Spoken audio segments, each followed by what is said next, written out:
ओम शांति। अव्यक्त मुरली। समय की आवश्यकता बेहद के वैराग्य वृत्ति का वायुमंडल बनाना है। आज समय की क्या आवश्यकता है, जरूरत है? बेहद में वैराग्य वृत्ति। आज स्नेह के सागर बाप अपने स्नेह में समाये हुए स्नेही बच्चों को देख रहे हैं। यह ईश्वरीय स्नेह सिवाय आप बच्चों के किसी को भी प्राप्त नहीं होता। बाबा क्या कह रहे हैं? हम सब के अलावा जो ब्रह्मामुख वंशावली ब्राह्मण बच्चे जिन्होंने ब्रह्मा द्वारा बाबा को, भगवान को पहचाना है, वो क्या है? वो स्नेही बच्चे हैं। कहाँ? स्नेह के सागर बाबा के दिल में समाये हुए हैं। यह ईश्वरीय स्नेह सिवाय आप बच्चों के किसी को भी प्राप्त नहीं होता। आप सभी को ये विशेष प्राप्ति है। प्राप्ति सभी बच्चों को है, लेकिन पहली स्टेज है प्राप्ति होना और आगे की स्टेज है प्राप्ति के अनुभव में खो जाना। पहली बात, प्राप्ति के नशे से भी कहते हो कि हमें बाप का प्यार मिला, बाप मिला अर्थात प्यार मिला। सभी के मुख से यही निकलता है, मेरा बाबा। तो पहली स्टेज में प्राप्ति सभी को है, लेकिन अनुभूति में सदा खोए रहें, इसमें नंबरवार है। प्राप्ति हुई, भगवान मिला, लेकिन अनुभूति कब होगी? जब जो बाबा कहता अक्षर से जब हम जीवन में उतारते हैं तो उनकी जबरदस्त मदद मिलती है। और जब मदद मिलती है और हमारा कार्य एकदम छूमंतर की तरह हो जाता है, हम सोच नहीं पाते कि कैसे हम करें और वो आसानी से हो जाता, तो जो खुशी है, जो वो समय काटने का जो क्षणिक पीड़ा होता है, लेकिन वो खुशी में कैसे बदल जाता कि भगवान की ऐसी मदद मिलती है कि वो हमको कहाँ से कहाँ पहुँचा देती, लिफ्ट मिल जाता है। तो बाबा क्या, इसलिए ये लेकिन थोड़े से बच्चे हैं अनुभव की प्राप्ति करने वाले, अनुभव में खोने वाले। तो बाबा कहते हैं इसलिए नंबरवार हो जाते हैं। भगवान का साथ सबको मिलता है, लेकिन खो जाना, इसमें सब नंबरवार है। परमात्मा प्यार में खोई हुई आत्मा की झलक और फलक अनुभूति की किरणें इतनी शक्तिशाली होती है जो कोई भी समीप आना तो दूर, लेकिन आंख उठाकर भी नहीं देख सकता। जिसको प्राप्ति की अनुभूति है उससे कोई नजर भी नहीं मिला सकता, क्योंकि वो इतना पावरफुल है अनुभूति, वो शक्ति कि दूसरी आत्मा को ठहरने नहीं देता है, कमजोर आत्मा को। ऐसी अनुभूति सदा रहे तो कभी भी किसी भी प्रकार की मेहनत नहीं होगी।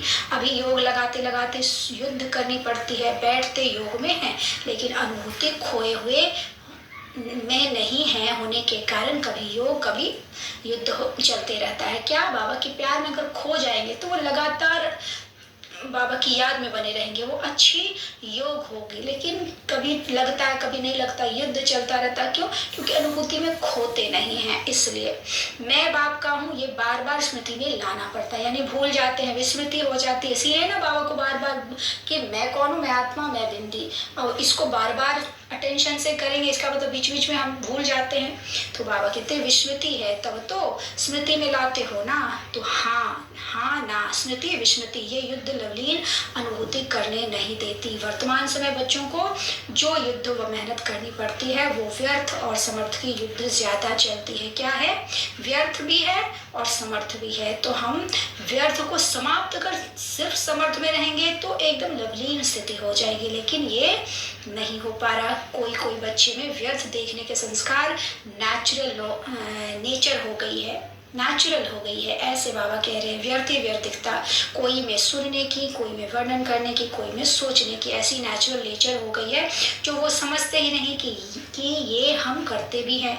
अगर कोई इशारा भी देते हैं तो माया की समझदारी होने के कारण अपने को बहुत समझदार समझते हैं, या तो माया के समझदार बन जाते व अलवेलापन आ जाता है। क्या कहते हैं? अगर इशारा भी मिल रहा तो भी हम समझ नहीं पा रहे कि हम कहाँ गलत हैं, तो अपने आप को बहुत ज्यादा समझदार समझ लेते, नहीं तो फिर क्या करते? अलवेलेपन हो जाता है, हो ही जाएगा, कर ही लेंगे, चलता ही, ऐसा तो होता ही है। ये है क्या? माया की समझदारी से रॉन्ग में भी अपने को राइट समझते हैं। होती माया की समझदारी, लेकिन समझेंगे मेरे जैसा ज्ञानी, मेरे जैसा योगी, मेरे जैसा सेवाधारी कोई है ही नहीं, क्योंकि उस समय माया की छाया मन और बुद्धि को ऐसे वशीभूत कर देती है जो यथार्थ निर्णय कर नहीं सकते। माया के कारण हम सही चीज को देख नहीं पाते, इसलिए अपने आप को ज्यादा योगी, ज्ञानी, तपस्वी, सेवाधारी समझने लगते हैं। मायावी योगी व मायावी ज्ञानी समझदार ईश्वरीय समझ से किनारा कर लेता है। ईश्वरीय बाबा जो समझाना चाह रहा है वो हम नहीं समझकर अपनी ही दुनिया में वैसी आत्मा खो जाती है। माया की समझदारी भी कम नहीं है। माया से योग लगाने वाले अभी अचल अटल योगी हैं। माया से जो जिनका योग है वो एकदम माया में खोए रहते हैं।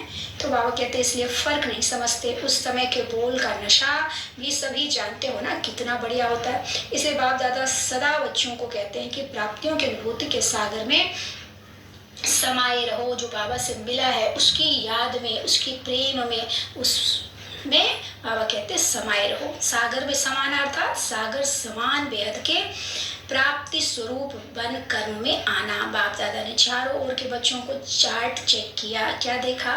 समय समीपता के प्रमाण वर्तमान वायुमंडल में बेहद का वैराग्य प्रत्यक्ष स्वरूप में होना चाहिए, आवश्यक है। बेहद का वैराग्य पूर्ण भी करते हो, पॉइंट्स बहुत निकालते लेकिन भाषण तक वो रह जाता है। वर्णन भी करते लेकिन उस पर अमल नहीं करते हैं। यथार्थ वैराग्य वृत्ति का सहज अर्थ है चाहे आत्मा के संपर्क में आए, चाहे साधनों के संबंध में आए, चाहे सेवा के चांस में चांसलर बनने का भाग्य मिले, लेकिन सर्व के संबंध संपर्क में जितना न्यारा उतना प्यारा, इसका बैलेंस रहे।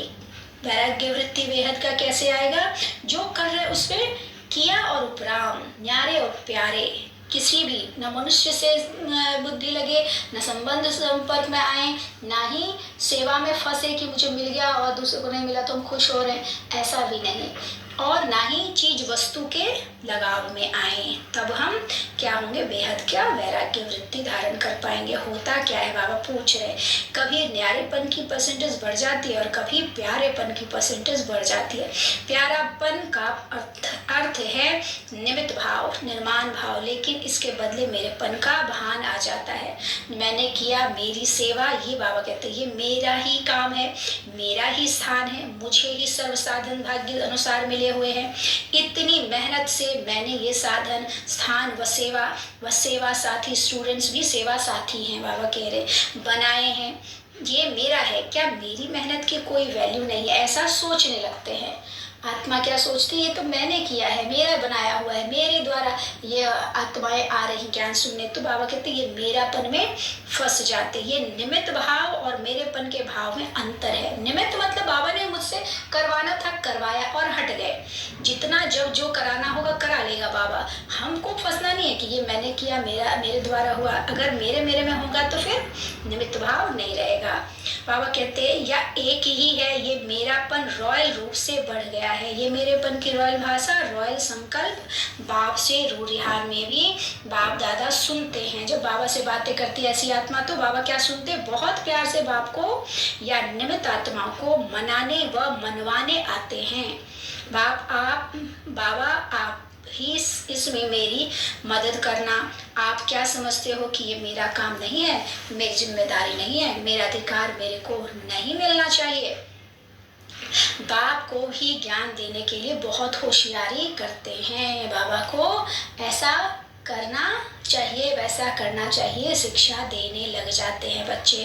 बाप दादा मुस्कुराते रहते हैं। निमित्त है, जो मिला जैसे मिला, जहाँ बिठाएंगे, जो खिलाएंगे, जो कराएंगे वही करेंगे।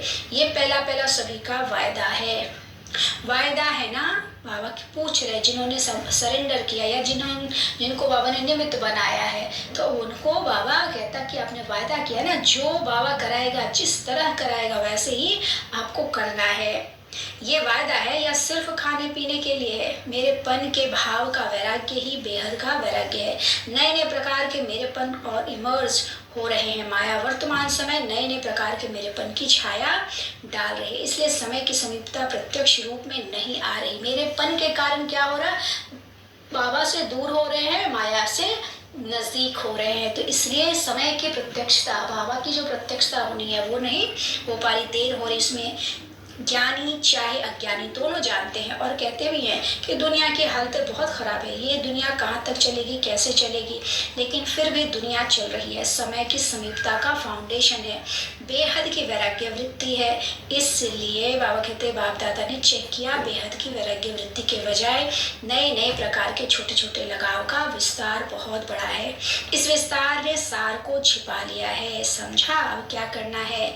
लगाव बड़े टेस्टी लगते हैं, एक दो बार टेस्ट किया तो वो टेस्ट खींचता रहता है, इसलिए लगाव में नहीं फंसना। सेवा कर रहे हो बहुत अच्छा, लेकिन अपनी चेकिंग करो कि निमित्त भाव है व लगाव का भाव है। अगर लगाव का भाव होगा तो फंस जाएंगे। बाबा कहता, लगाव में मेरापन आ जाता है, बेहद का वैराग्य वृत्ति नहीं। तो अभी हमें क्या करना है? बेहद का वैराग्य वृत्ति का वायुमंडल बनाना है। बाबा कहते, समझा? अभी सभी ने अच्छी तरह से समझा कि अभी समझ में आया, फिर उठने के बाद सोचेंगे ये कैसे होगा, ये करना मुश्किल है, सुनना बोलना तो सहज है, कितना मुश्किल है। तो अभी ऐसे नहीं कहेंगे ना। बाबा पूछते हैं स्नेह में। बाबा कहते, कुछ भी मजबूरी में नहीं होता है, सब कुछ आसानी से हो जाता है। अच्छा, चारों ओर के सर्वश्रेष्ठ भाग्यवान आत्माओं को सदा सर्व प्राप्तियों की अनुभूतियों में समाये हुए श्रेष्ठ आत्माओं को सदा परखने की, निर्णय करने की शक्ति के तीव्र बनाने वाले समीप आत्माओं को सदा सेवा में समर्थ बनाने के निमित्त आत्माओं को सदा न्यारा और प्यारा दोनों का बैलेंस दिखाने वाली पात्र आत्माओं को बाप दादा का याद प्यार और नमस्ते। हम रूहानी बच्चों की रूहानी बाप दादा को याद प्यार, गुड मॉर्निंग और नमस्ते बाबा, नमस्ते। शुक्रिया बाबा, शुक्रिया। आज का वरदान है, दिव्य बुद्धि के वरदान द्वारा अपने रजिस्टर को बेदाग रखने वाले कर्मों की गति के ज्ञाता भव। दिव्य बुद्धि के द्वारा अपने रजिस्टर को बेदाग रखने वाले कर्मों की गति के ज्ञाता भव। ब्राह्मण जन्म लेते ही हर बच्चे को दिव्य बुद्धि का वरदान मिलता है। इस दिव्य बुद्धि पर किसी भी समस्या का, संग का व मनमत का प्रभाव न पड़े, तब रजिस्टर बेदाग रह सकता है। लेकिन यदि समय पर दिव्य बुद्धि काम नहीं करती तो रजिस्टर में दाग लग जाता है। इसलिए कहा जाता है, कर्मों की लीला अति गुह्य है। दुनिया वाले तो हर कदम में कर्मों को कूटते हैं, लेकिन आप कर्मों की गति के ज्ञाता बच्चे कर्म कभी कूट नहीं सकते। आप तो कहेंगे, वाह मेरा श्रेष्ठ कर्म। बाबा क्या कह रहा है?